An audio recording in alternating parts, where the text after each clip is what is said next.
welcome back to another episode of the ADHDads. I'm your host, CJ. I'm JJ. We were just talking before we press record. I'm really excited to have our guest on today. He is the most important expert in the world, and we just lost him.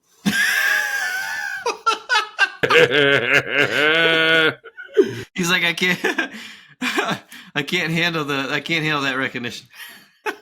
There he is. He's back. Yeah, went offline. Yeah. Oh, man. Well, I was just giving you this wonderful introduction saying you're the most important expert that we've had on this podcast, and that's just an everyday dad, just like JJ and I. You know, I've been wanting to have more gentlemen on like you, Alex, that can just share with us what your journey's been like and what everyday daddom is like for you and your world, because we each kind of bring a whole set of tools and perspectives to this journey. So yeah, man, how you doing? Can you tell us a little bit about yourself? Where are you from? Where are you at? What's your family look like? And yeah, introduce yourself to the audience, man. Welcome, brother. Thank you for having me on. My name is Alex, and I'm 47 years old. I'm a Native American.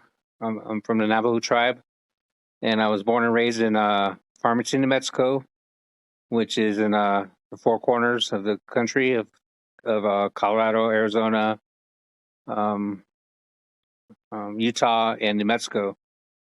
Right now, I'm separated. I'm a single father to a wonderful son, and I have the best job of all time. I mean, I'd love to brag to you guys about it. The best job I have in the world right now is that I'm his father. So that I take a lot of pride in that, and very blessed to have a wise 9-year-old boy named Brandon.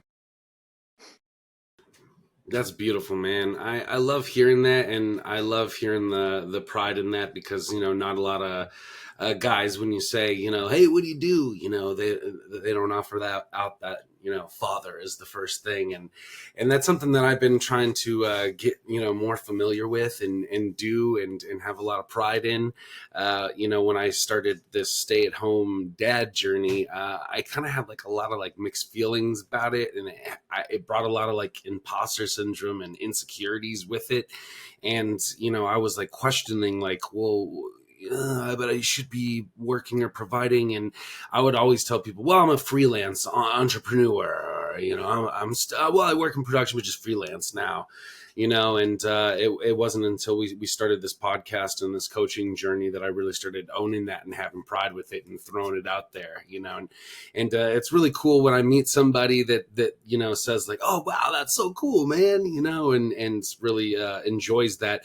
But there's always other people that, say like, you do a podcast for what? For dads, and well, what qualifies you to do that? And I always tell them like a whole bunch of mistakes. I've tripped and stumbled a lot of the way, and I think that I have a good piece of accountability with that. So I think that gives me a little bit of an edge or a superpower at times when it comes to this whole journey. So that's my qualifications. I got a PhD in boneheadedness. So welcome, brother. If you've also had that journey, you're well at home with the rest of us. That was mine, and is. Yeah, but I made plenty of mistakes too. And New Mexico, man, I had my grandma's. My grandma's sister was out there, and we always used to make some trips up there to go visit some family in Oklahoma and stuff. And there's only one place that I said that had like better Mexican food than Arizona, on the border where I grew up, and that was Las Cruces, New Mexico, where we'd go visit my great aunt. So, man, I'm jealous of the culture that you grew up in, and man, that's a lot of really cool history there. And what did that look like for you as in growing up then? And what did your family look like? Well, I'm the oldest of three boys. Christopher was the middle child, and Valentino was the youngest. My mom and dad were both. Well, my mom was full Navajo, and my dad was half, but the other half, he it's up for debate. I hear different stories about where he came from, but they both shared equally that they had a rough childhood, and they didn't have the most loving parents that they possibly could have, but they raised us the best they could. They loved us very much. I just believe that they didn't have the model to raise kids, properly with with how it is now with emotions and being yourself, and just a lot of expectations, and sometimes things come out harsh, and I know they didn't mean anything by it, but they just did the very best they could, with what they have, and I'll give them a lot of grace, and I give them a lot of um, I respect them for parenting the way they did with without any tools. So I'm Hmm. thankful. I think that's admirable. Is that something that you kind of came to in conclusion at some point in your life, or did you kind of always have that perspective in your life, and recognition that things weren't maybe as perfect as you liked, but they were humans and you were trying, or was there a certain age or time in your life where you got that? Honestly, I never really thought about it till just recently. So I started going through my journey, and I realized, where I came from and how I ended up the way I am. There was a lot of things that I personally didn't look at that was weighing me down. That was buried deep inside me that I never even knew how to pull it out. Until I finally did. Buddy, let me ask you a question about that. So you were growing up, and your parents were doing, like you said, the best that they could with what they had. And now you talk about this being the best job in the world is being a dad. What did that journey look like to get to this point where you are today? Bragging about the fact that you're a dad and this is like the coolest gig you've ever experienced. So I became a dad, and I was really happy, but I just didn't know. I didn't have the tools to be successful. I just didn't know. Even as a husband, I didn't have tools. And then one night, things blew up, and me and my son's mother, we separated. But it was a hard journey there. It came. Are you getting his sound, JJ? I think we lost you, No. Alex, here. Sound. Yeah, it's keep going. So I didn't get to see him for like 3 months, and I worked on myself, and I just wanted to be better for him because what had happened, the road I was going was somewhat similar to my parents, and I was modeling that type of parenting, which wasn't the most healthiest in the world, healthiest for a kid. So I got some counseling. And then one day on Facebook, I saw an ad that said 5 things to be the best father you can be. So I popped that up. Then the Dad's Edge I saw podcast came on. So I looked that up. I went in there, was kind of looking through, and I saw a, uh, a podcast with Todd Stottlemyre, and I love baseball. So I said, I'll give it a shot. I'll listen to it. So listen to it. His story was pretty strong, and I started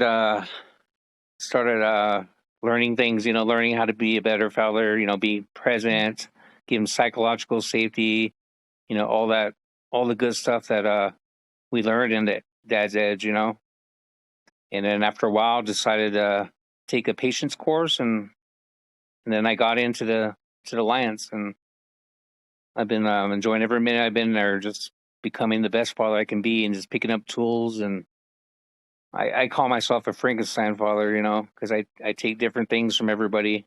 Everybody has um, different ways they go about parenting, and I just use what works and use that doesn't. So that's kind of my journey through becoming a better dad, and that's kind of how I worked at it. I finally got to see him and just connected with him right away, and put all the tools I got to use into him, and he's just thriving now. Our relationship is, I couldn't ask for a better relationship with Brandon than I do have right now. It's amazing, This is, I think my mom and dad would be very proud coming from, where they How came old from. is Brandon? He's 9 years old. 9 years old. Yeah, Yeah. all right. We got a little 8-year-old over here as our oldest. So, but it sounds like a lot of men that I meet on this journey, myself included, of uh, making mistakes and being able to connect to our parents. I kind of have this journey of like living my life in a way of like, I'll never be like that, right? Like, oh, I can't believe my dad's like that. That's not me, like I'm going to do everything to not be that. And then it's not until that you're like faced in these like situations where you like all of a sudden like react in this like subconscious programming because you're so overwhelmed with not knowing what to do or not having the tools or not knowing how to navigate a certain situation that you just default to this generational programming, this generational trauma. And then all of a sudden you realize like, wow, oh, that's the same thing that my dad did. And that's the same thing that he said that his dad did. Where does that come from? And it's not until we can look in the mirror in that way and be forced to look at ourselves in a mirror that way that we're able to maybe either crumble under it and want to change or need to change or be changed by it in a way that we just ignore it and we just fold to that pressure and become that generational trauma. So kudos to you, man. We've mentioned the dad edge a few times on this show, but haven't gotten too deep into it. And, really need to get Larry on here, who's the host of that podcast and started the DEA, which is the Dad Edge Alliance. And that's where all we three gentlemen met and where some of these guests on this podcast come from. It's daily calls, topic specific between finance and, all sorts of stuff. So, and met a lot of good men in there and heard a lot of really great stories, and from all aspects of life. So, it does wonders. And so that tribism and that community really can bring us together and connect us in ways that I was really looking for when I joined that community. I looked around me and said, man, no one can answer any of these questions that I have about fatherhood. So I, better call this guy. So Alex, can you tell us a little bit about, you mentioned kind of being the, a little bit of a Frankenstein of picking up things along the way and trying them. Do you have a story from, that journey that stood out and really resonated with you and says, yeah, that's hitting home for me. I need to put on that jersey and step up to that plate. That's a good question. I think just learning about psychological safety, just learning to listen, listen to Brandon speak without me trying to sway him in a different way. And one time he had did something, and I think he spilled a drink or something, and I guess I said, okay, son, let's just clean it up. No big deal, dude. Don't worry about it, And he looked at me and he's all, okay, Dad. And I said, just let's get a towel. Let's clean this up. And he goes, man, Dad, when you did that, I knew you were just a changed man. You're just, I knew that all the work you have done, and I knew that things were different with you, and that you really have become a different person. That what had happened in the past and what had happened on our journey to where we're at really paid off, or really, you know, it just, you can tell. He goes, you can tell you've changed, and I'm very lucky, is what he would say. And I say, me too, buddy. You're worth it. I'm worth it.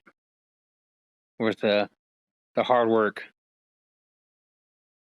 It's beautiful, man. And I know you mentioned the dad edge, and Colton talked about that, finding that community of like-minded individuals, fathers, of course. So you talked about psychological safety. Is that something through the community that you started to really kind of grasp the concept of, and that's kind of what helped you take it off, or where along that journey did you find this process of psychological safety? I heard it on the podcast and I read a few books about it, but I think what really hit home was that I didn't have that. I didn't have that as a kid, as a child, and I didn't know all these years that I was carrying it deep inside, Like we're talking about generational, I call it generational curse, And I just thought, I'm going to work very hard and to end this because it needs to stop, I know my dad did his very best and I love and respect him. I love my mom very much and I love and respect her, but you know, it was keep going from them to me and it was going from me to Brandon and I thought, if I can just, let him be him and have an open space where he can, dump his feelings, and express them the way he wants to, and, not the way dad wants to or anybody wants to, just be a kid and be himself. And that's how I felt that I broken it for him because he feels like he can do that and he wants to do that for his children. So the work that we do it will last, it's your legacy, last for generations and generations, So that's one of the things I'm very proud of and will continue to work out with him and myself.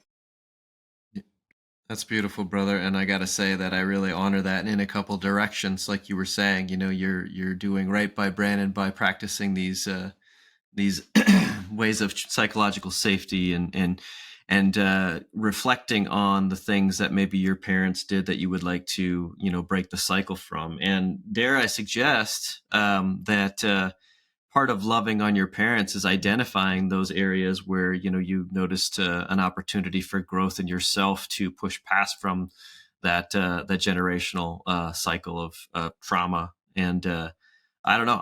I would say that some of my core values and what I want to do and how I want to show up for my kiddo are a result of things that I had hoped for when I was a child and didn't always receive.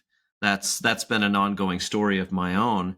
And like I said just a moment ago, part of my opportunity there to love on my parents is to show them, hey, this is something I learned, and I'm pushing past some of the things that I would like to, do different toward my son, as an opportunity to honor the legacy of my family, not necessarily suggest that I have parents that are just, failures at parenting. I mean, part of the journey, like Holton said earlier, is failures are part of the process, part of the journey to having that successful parenting relationship with your kiddo. So would you mind speaking a little bit more to perhaps the values that you bring to your relationship with your son, and how that maybe has kind of evolved from what you grew up in? Some of the values I have are like forgiveness, being present, adapting to situations, peace, joy, and love. When we first started, we had well, it's fun. We make core value statements, and then one day, me and him made one together. I think we need to make a new one here pretty soon, but I would like to share that with you guys. We both wrote it. We just went through the core values and just picked 15, and then we narrowed it down to 10, and then we narrowed it down. So I'd like to I share would love to hear this. what we wrote. We will always be Do it. present. We will always be present and trust each other. Our family will always love each other no matter what. We will always be honest and ask for forgiveness when needed. Our home will always be filled with calm, peace, and joy. So he had helped me write that, and it's really beautiful because we don't really think about it, but we do. We do practice a lot of these core values, like we do a lot of forgiveness. When one of us makes a mistake or we get upset, we take a little time, we reset, and we ask each other for forgiveness. You say, okay, I'm sorry. Will you forgive me for what I did, or what I said, or anything? And he says, yes, I do. I do forgive you, Dad. And we have so much money in our love bank. We call it love bank. And we have so much love in our love bank that even if we have a slip up, it never diminishes our relationship. Especially us asking for forgiveness, because if we don't, it just builds up and becomes resent, resentful. And I did a lot of that as a child. I resented people and I resented things they said, and I never truly forgave, um, or asked for forgiveness till I recently learned that to truly ask for that, and to give it. So that's the blessing and these core values. That's why they're so important.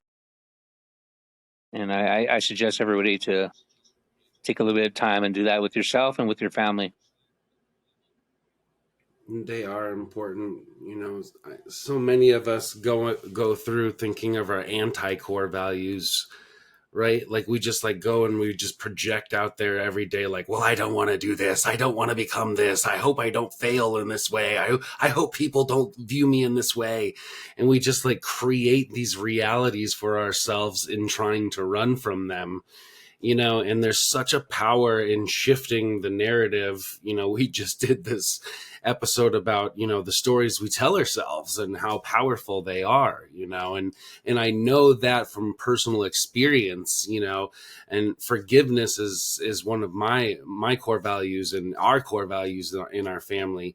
And we extend that to not only other people but ourselves, and developing that, I felt it was really important for me because I really had a hard time in forgiving the mistakes that I wanted, to run from, or the regrets that I had in life, or these messes that I made, because I kept making them over and over and over again, and I didn't understand that it was because I didn't have, I wasn't turning the other way to see what was on the other, behind me. I was just looking here going, I don't want to be there. I don't want to be this thing, and trying to run from this thing, and in creating all this reality of I don't, all my brain and body understand are, okay, create, you are, because those are the words and the verbiage that we're putting to it. And it wasn't until I stopped for a second in that panic and asked myself, well, okay, well, let's stop asking what we don't want to be and let's start asking what we do want to be, and that was really hard at first and felt unnatural, and was like, oh, this is stupid, and oh, it's uncomfortable, and I feel itchy, or like I want to crawl out of my skin, or I'm sweating for Get some out there. reason, and I don't know why, but in that, you're able to all of a sudden calm down a little bit and say, oh, whoa, okay, there is a different way. And if I use these different words, man, that does feel calmer and lighter than these other words that I was using that drug me down so much. So, Hmm. I think forgiveness is really important in our journeys, and in that perspective piece of changing the narrative a little bit. So Hmm. I'm curious to ask you guys, now that we're talking about the generational curses here and stuff, and bringing the parents into the picture, how have you guys gone about reconciling some of the ways that you're parenting now, that you maybe have felt absent in your own experience?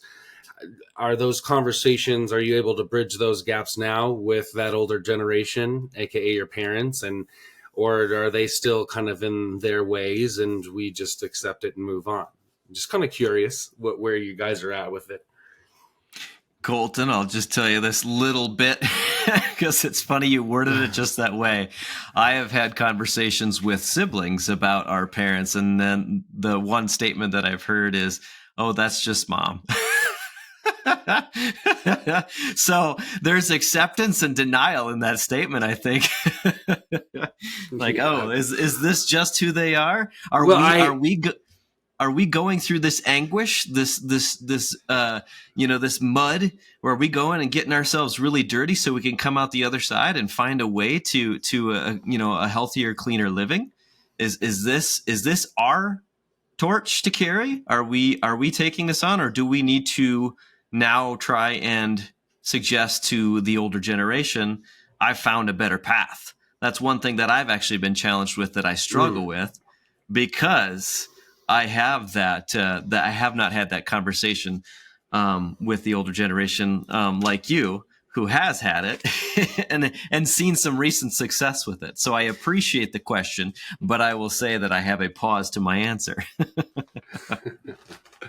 Well, and I only speak because my story is very similar to yours, JJ, in that and I wouldn't even call mine necessarily successes. I'm still trying to have those conversations and bridge that gap. But the way that you kind of posed it there was kind of interesting to me, because I'm pausing on what I'm saying because everybody froze on my screen, so I don't know I if hear they've you. caught up I yet. see you.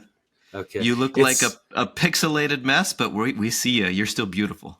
okay. Yeah, I'm having trouble over here with my internet today, it seems, and my air conditioning, which is why I'm sweating so much.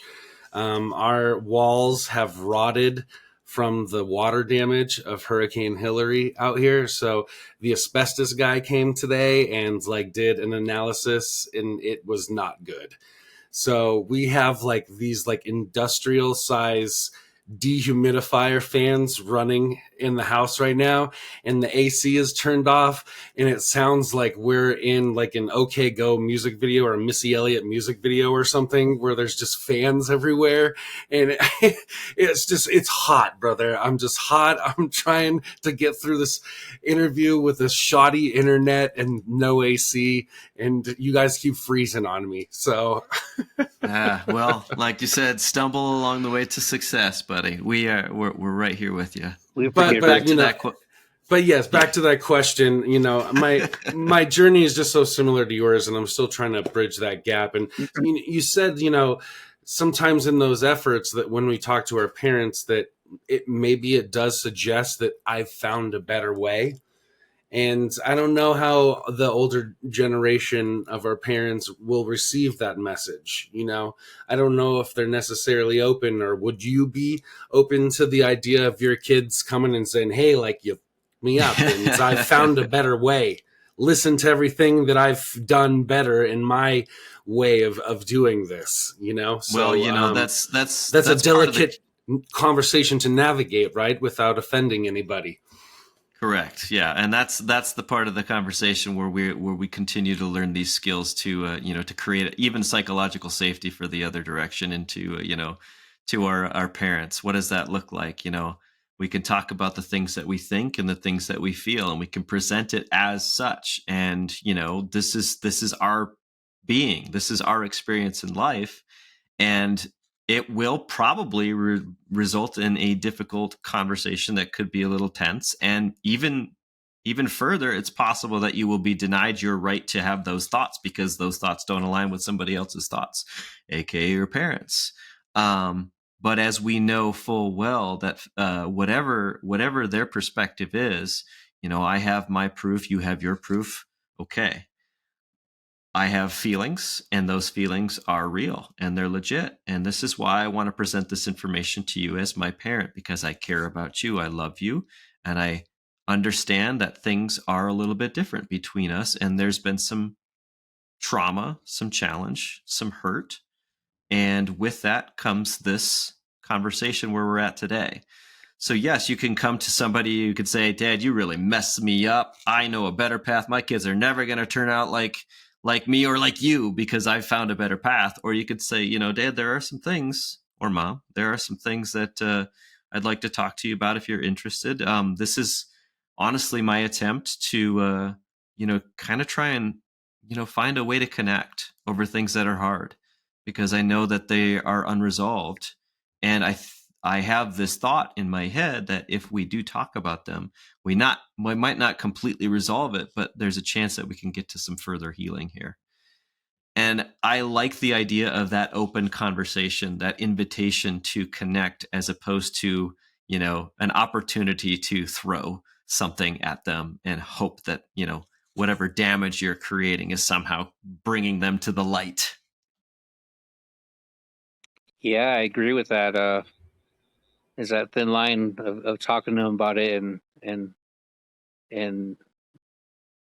expressing how you feel, because the older generation, which I'm kind of in, is we didn't have feelings, or we didn't stop crying, go to your room or whatever, but my parents both passed away, so I didn't get a chance to talk to them about it, but I did.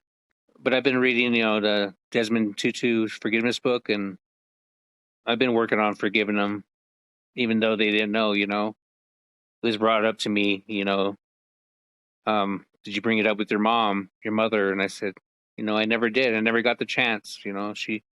She passed away before I started doing this work. But I know that if she would see me now, she'd be really proud of how far I've come, and I wish we could have had a talk about it, but I guess it just wasn't in the cards. But I do talk to her through prayer, and I do tell her that I love her, and I know she did her best, and I forgive her. So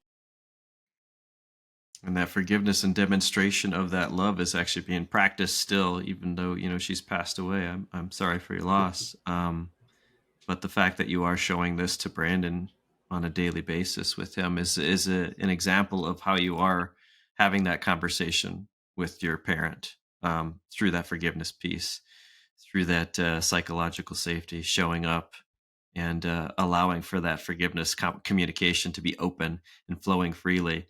Because, man, one of those big ones, I'll tell you, in that generational issue, a cycle that we want to break, is the idea that the parent is always right and the parent has the answers, and the kid is supposed to just listen and obey.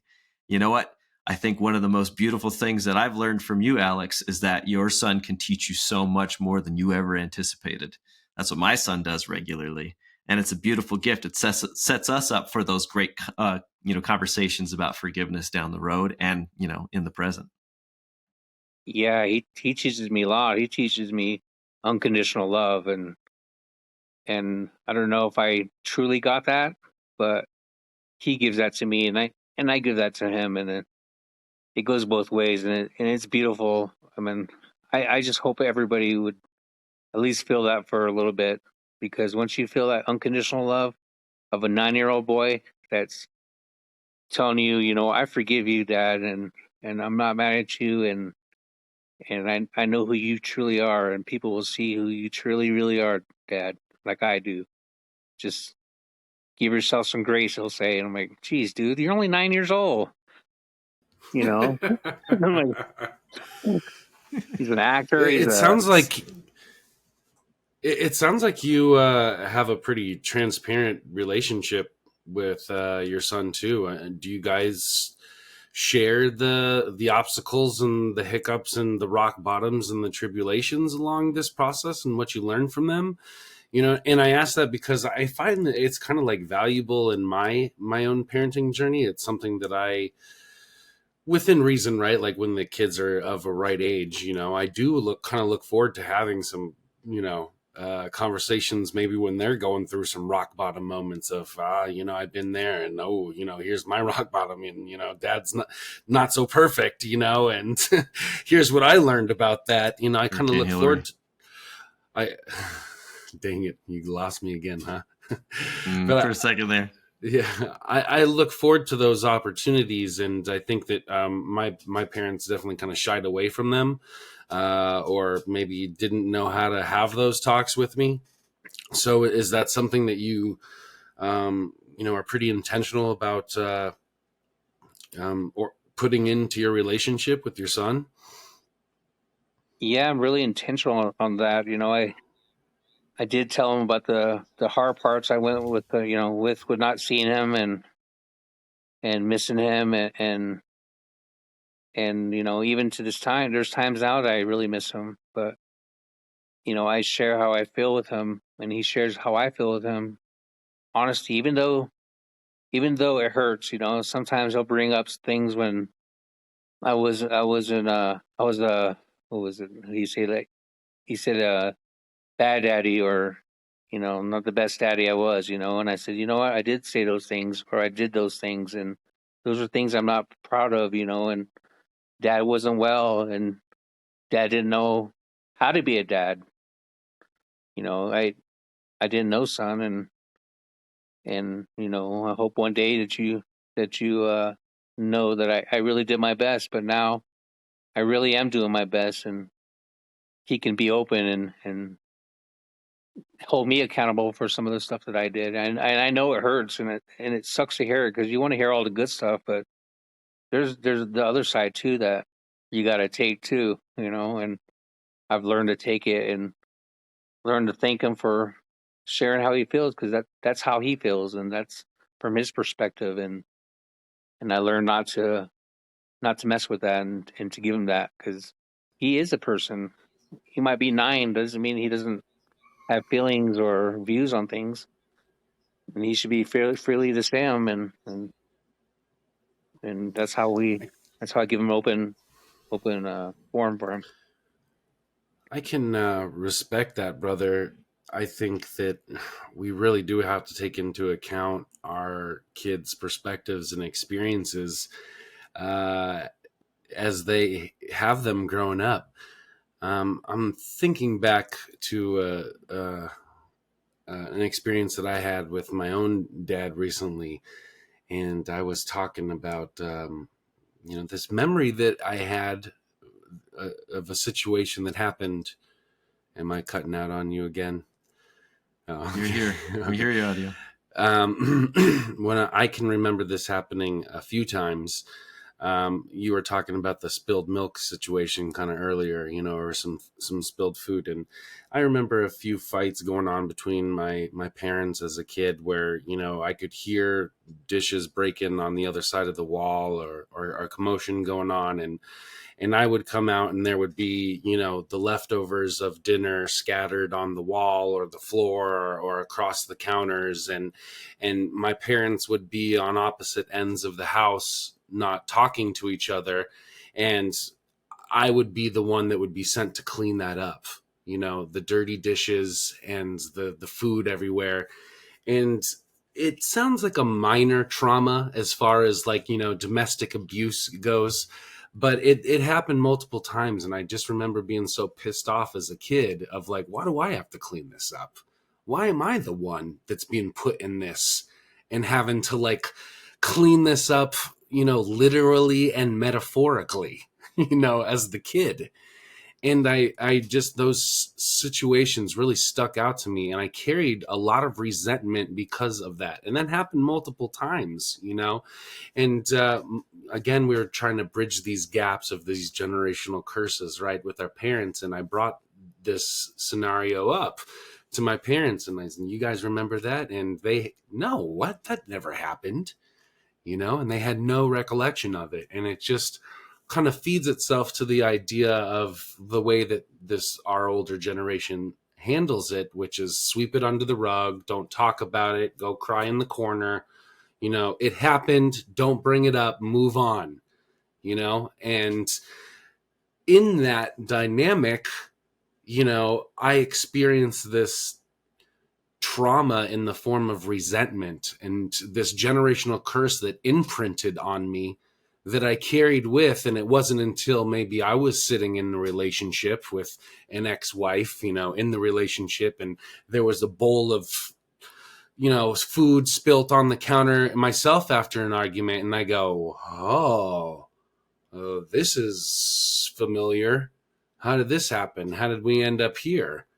That you start asking these questions and seeing where this comes from and why you just did this in this moment of overwhelm, like your parents did when they didn't have the tools. And what questions do you ask from there? And, it's a whole process. And And that's why I really respect the story that we're talking about now, of the accountability and the presence of it and taking ownership of it, because we have to listen to the stories and the experiences of our little ones, as minor as we maybe think that they are, could be something that is traumatic and imprints that generational curse upon them that they won't know how to deal with later. So I think the more that we are able to talk about this and go, oh boy, yep, I messed up, and I would sure like your forgiveness, and what does that look like for you? And what can I do? And this was my experience, not saying it's right, but what can we do to compromise and build something together so that you don't go do this 20 years from now and not know why? Yeah, it's crazy how you slip in. You don't even realize it. And then you're wondering why, what the heck's wrong with me? Why can't I talk about things, or why can I express to this person how I'm feeling? And it's just it's crazy. Even, I don't want to be like my dad, I want to be like my dad, or I want to be like my mom, or I want to be a good person, but you know, some of those stuff that we pick up on the way, it just comes back until you tackle it. It's crazy, and my son's he's gonna learn that. He's 9 years old and he's learning things that I didn't even learn until I was like 45. It's crazy. Like, dude, you're like so far ahead of the game on emotions, That's and the goal, though, right, brother? I it mean, we really want them is. to be able to double down the next generation, and then double down, maybe triple down the next generation, right? I mean, that's my goal as a father. I don't want them to be as good as me. I want them to be better than me. I don't want them to know everything that I taught them. I want them to know everything I've taught them and more, and be able to come back and teach me stuff, and and we can build again that bridge to the next generation.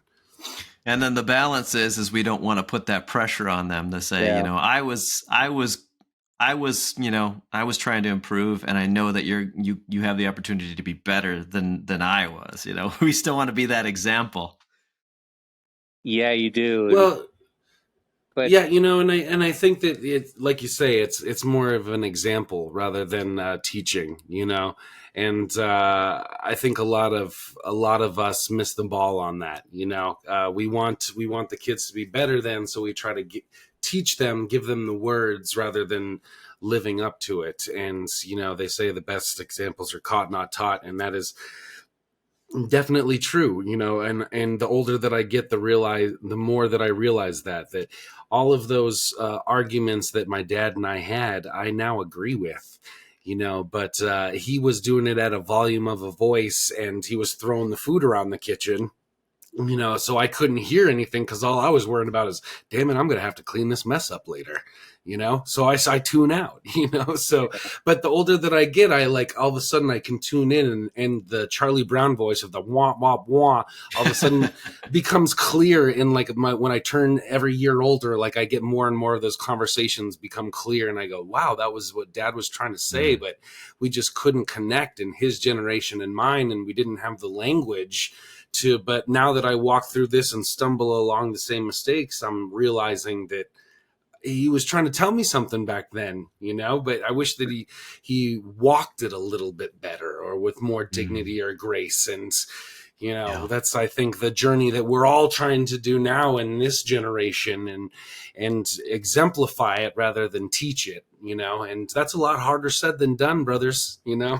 and I've lived out this destructive internal dialogue at times. We talked about unconditional love tonight, and what does unconditional love look like when I am upset at my kid, and maybe I don't have a great reason to be upset. I'm just like, I'm irritated, I'm frustrated, and now my kid's being told that I love them unconditionally, yet I'm upset about this, that then the internal dialogue goes to, yeah, I'm not living up to my best self here, and I'm showing this to my kiddo. So then we go back to that forgiveness piece for ourselves, and for to display that to our kids. It's okay to feel that guilt. We don't want to impress upon them shame because of our own our own internal dialogue, trying to talk ourselves up, to a frenzied state. That's the challenge that I think that a lot of us, find ourselves in, is that we say one thing and then we, sometimes act a different way, and our kids are left wondering, well, which message is this, and what does this say about me? Um, and I think it's very important. This big conversation that I'm seeing tonight is, that the stumbles along the way are a gift that we were given by our parents, and they're something that we actually give to our kids and to ourselves, if we really can, embrace ourselves for our imperfect ways. And that's what I tell them. I say, no matter what work I do, no matter what I've done, I make mistakes, buddy. I make mistakes, and I own up to them, and I learn from them. I mean, it's okay because we're not perfect. Dad's not perfect, and I'll never claim to be perfect. But I'll tell you what, I'll do the very best I can for you, and that's what I do every day. Hey, Alex, can I ask you a question? Oh, Colton, you have a question first. No, go ahead. Ask yours first. Okay, well, I might take it in a different direction, so bear with me. But Alex, as you mentioned, you had gotten separated, and you had gone through, basically Brandon's gone through a kind of a dismantling of family of sorts, right? And there's a lot of opportunity for children in that process to kind of feel left behind in the emotional warfare taking place, if there is such, warfare taking place, which oftentimes is. What do you credit? How do you credit your son for coming, I don't know, up into this level of maturity and being emotionally aware and present and expressing love and forgiveness when he knows that it's been a struggle and it didn't go the way he had ever chosen? Ooh, that's a big one. That's a good one, JJ. Um, he, I give him credit because he feels safe with me. I give him that safety, and I earn his trust to where he can say what he needs to, whether it's against, what happened or how he feels about things. Or I'm not going to judge him. I'm not going to tell him not to say that or he's wrong. I just give him that, I let him be him and let him feel what he feels. And I think that helps him a lot because he's not bearing a lot of stuff, and he's not carrying a lot of hate. Um, Sometimes it comes up, but he seems that he knows that he can work through it, and he found that me give him that opportunity to work through it, I think, is what's making him grow emotionally. Because when I was, like I said, Mm. when I was a kid, to not have that, there's no, hey, what do you think, or what's bothering you? It's do what you're told, or we don't talk about that. But I think that's why he's emotionally ahead, and which I'm very proud of, because a lot of kids, e- even from regular families, still don't have a voice, and give them that autonomy and that power to them, because it's their life, they have that power. They're going to want to making the choices. I'm not always going to be there, so I think that's why he can do that.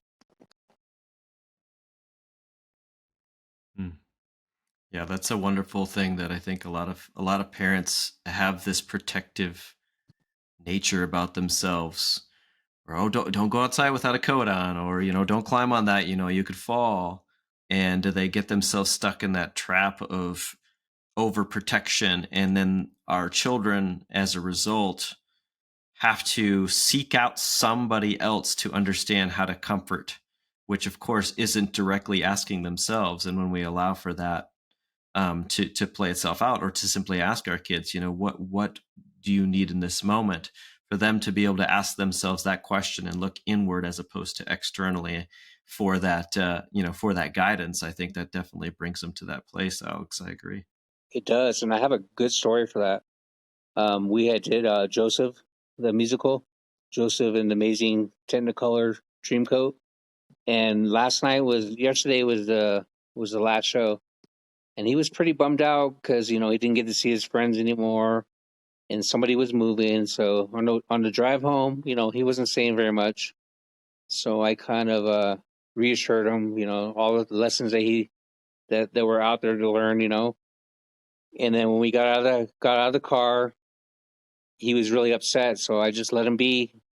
He came into the house, went straight to his room, and I was just like, I'm just gonna let him be, let him feel how he's feeling. I'm not gonna tell him that he shouldn't be sad or anything. I'm just gonna, play some baseball on the PlayStation. So I turn it on, and he goes, "Dad, come into my room." I said, "All right." I come in there. He goes, "Dad, do you want to play some basketball or something with me?" And I said, "Sure, son." He goes, "Get on your knees and try to shoot over me." And he would block my shot, and we were laughing. And then we just started connecting. And all of a sudden, about 15 minutes later, he goes, "Dad, I'll still be sad tomorrow, but I feel pretty good right now." And I said, "I'm glad, son. You worked your way out of it. That's a great lesson, dude. Sometimes you just let you feel it. Don't drown in it, but feel it and then let it go." So, he's amazing. My dad's and my spot was always the hot tub. We would go out there and look at stars in the backyard and sit in the hot tub. And I don't know what if it was the heat, the chlorine, the mixture of the two, but it would always bring out these intimate conversations where we could connect about some of that stuff and open up about some stuff that we just couldn't at the dinner table or in the car or stuff like that. So, those moments are there, and I really am grateful for them. As we wrap up here, I wanted to pose you guys a question. You kind of asked it earlier, JJ, and Alex kind of answered it, but I don't think I've ever asked you this question, and I would love to hear your answer. And I don't think I've ever answered it on this podcast. So I kind of been thinking about what my answer would be, as my ADHD brain won't allow me to fully be present in this conversation. I also have to be having my own thoughts about what I want to say and do next. So I've been thinking how I would answer this question. And the question was, what is it that your kid has taught you throughout this process so far? And Alex kind of said like some stuff about unconditional love and forgiveness.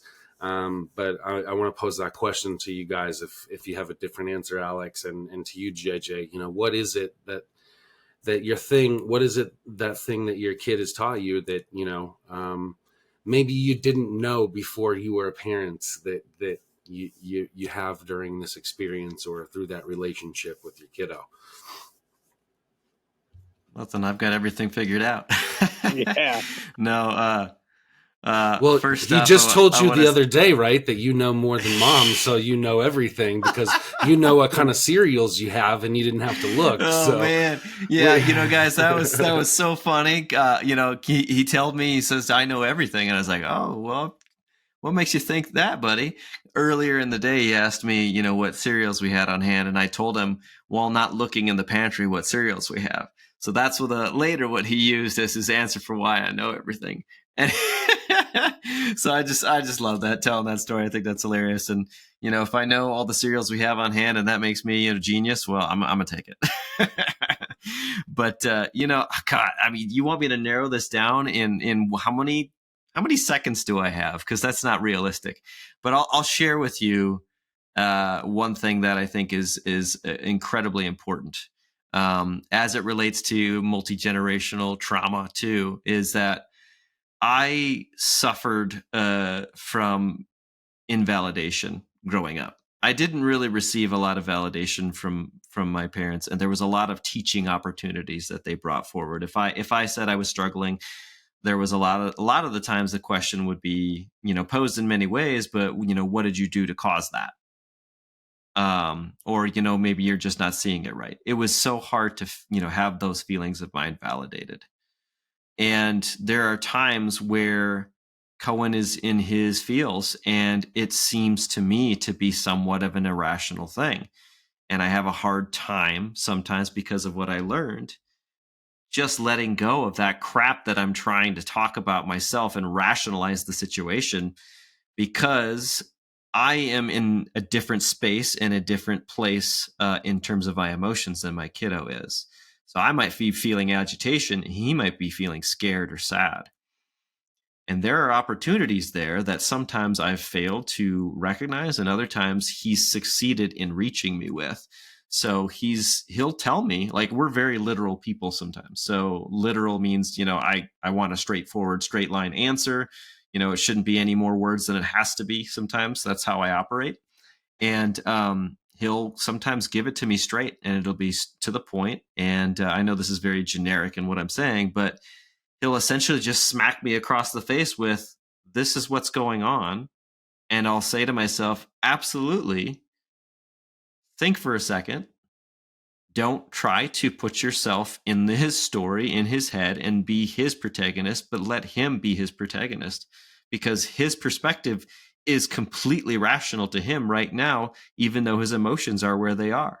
Because when I give my kids some space and we allow that breathing time, which, man, I could promote breathing, giving pause so much on this, is that when I give him that space, allow for that space for myself in those escalated moments, that's when huge things happen. That's when I realize, oh man, my irrational brain took over, even though I was suggesting to myself that I was being the logical one here. So that's happened many times, which, dare I just call myself out as a failure in so many moments with my kiddo, but they've happened, as a regular thing. So I guess what I'm saying is, our kids have voices, and they're actually very powerful and clever and brilliant, and they need to have the opportunity to speak. So shut myself up, breathe, give 10 seconds, because this kid's going to give you gold every time.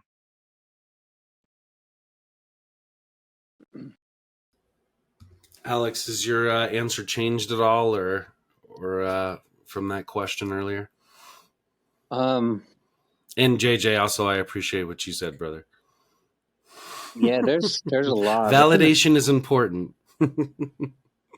Very important. But what I've learned I guess what he's taught me is that somebody's always watching, and it's usually your son, your kids, or your wife, girlfriend, whatever. They're watching what you do. He sees me be very nice to his mom, and he respects that, and he says, "Dad, I love that you call mom mom and not her name. That really makes me feel good, and I don't do it on purpose. I'm just doing the right thing, and he's watching, and he's taking notes in his head because we're their role models. You know whether we ask to or not. He might like Michael Jordan, or he might like Joseph the singer, but his biggest role model is his dad. And if he's watching and learning, um, it makes me be careful what I say or what I do, because he carries it on, and our legacy is going to go forever if we keep this, keep it rolling, keep the good things that we're doing, and he's going to pass it on to his kids, and his kids are going to pass it on to their kids, and all the clouds and everything will be lifted, and I had never thought of that as being a father. I would have never thought that you can change your projection on having the worst day of your life and making a pivot and going to the right direction. And he saw that, and when he has his own things that he's going through, he's going to do the same thing. He's going to pivot and come out on top. We all read the book. He comes on top. So that's what I learned from him. That's awesome. I love hearing you guys speak about this, and not just because it's right in line with what I'm about to mirror, but I think that it's just really, I think too, because there's 2 points that I resonate with you guys saying this, and one is, see how I have to say resonate twice, JJ. My wife is behind me on the other side of this curtain, so You know that I you know started. she's listening. I know she says I did great. So,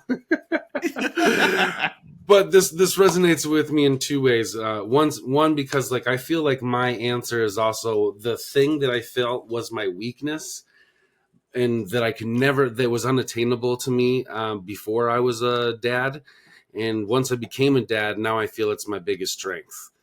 And it was the thing that I feel maybe I lacked in my childhood, like JJ's saying, that I now am trying to maybe fix in my experience, like Alex is saying as well. And my answer, I think, would be patience. I was just, my brain with the ADHD, was just go, go, go, go, next thing, next thing, next thing, fast, fast, fast. Life is too short. Get it done.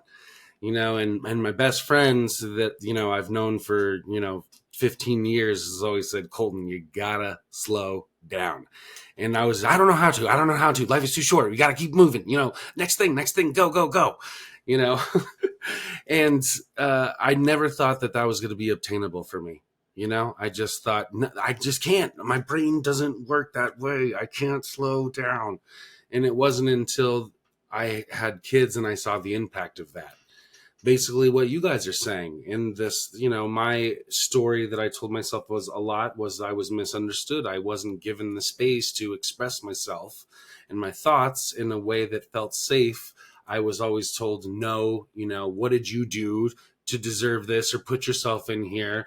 No, you're wrong for telling yourself that. You are this instead, and you just need to shut up about it, and the patience aspect with a neurodivergent kid in the household here, and with 2 other kids that need just as much attention in different ways, emotionally and physically, and for safety aspects, we everybody needs something. And that mindset of go, go, go, life is too short, I don't have time to hear all the information, just ain't gonna play out now with 3 kids, a wife, and a dog that all want love and attention, and all have very real, validated reasons for needing it, And the patience aspect is now, as I have really learned that there are 5 people in this family, and we all deserve the space, and that I don't have all the answers. And by giving everybody that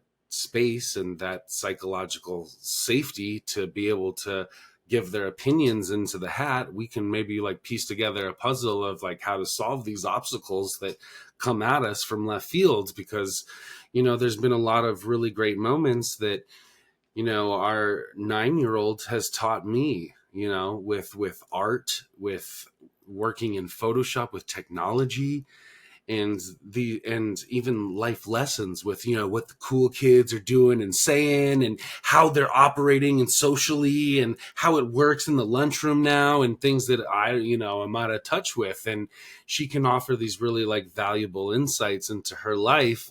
And in those brief moments that I experienced that with my own parents, or saw that, it gave me a lot of confidence and validation. And wow, I could teach them something. I have something to offer in this relationship other than them telling me I'm wrong or bad, or, what did I do to deserve this, kind of, And I want to create those confidence building moments for our kids too, and remembering how good that felt.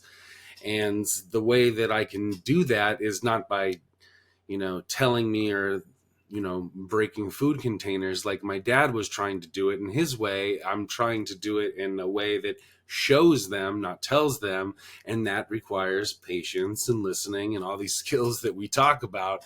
So what I never thought was obtainable, and what I thought was my biggest weakness, I really do feel like and I'm not perfect at it. It's still, I think, my biggest weakness, but I also think that it's one of my strongest aspects and tools, and that it can be both for me. And, again, though I stumble with it, I think that patience is something that I probably think about more on a daily basis and a moment to moment basis, and thinking about that instead of running from it like we've talked about has really created an environment for my family where like it is at the forefront and it is a superpower, and we can create something where everyone does feel heard and psychologically safe. So I really appreciate your answers, and that is my long-winded ADHD way of explaining mine. So thanks, gentlemen, for this wonderful conversation. Thank you, Alex, for joining us tonight and taking time out of being an awesome kick-ass dad.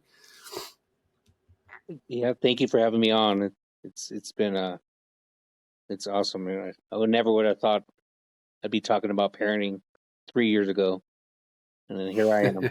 So thank you for the opportunity. I really appreciate it. Thank you, brother. And I hope our listeners got something valuable, because I know I sure as heck did. So thanks for listening, guys. Tune in next week. We've got some great guests lined up for you, and hope to just keep this train rolling, man. I don't have any plans of stopping, and I know JJ doesn't either. So, we'll get the air conditioning back on, and next time you won't have to see the reflection of my webcam off the sweat glistening from my forehead. So, but until next time, guys, I'm your host, CJ. And I'm JJ. And thank you, Alex Lee. And this has been the ADHDads.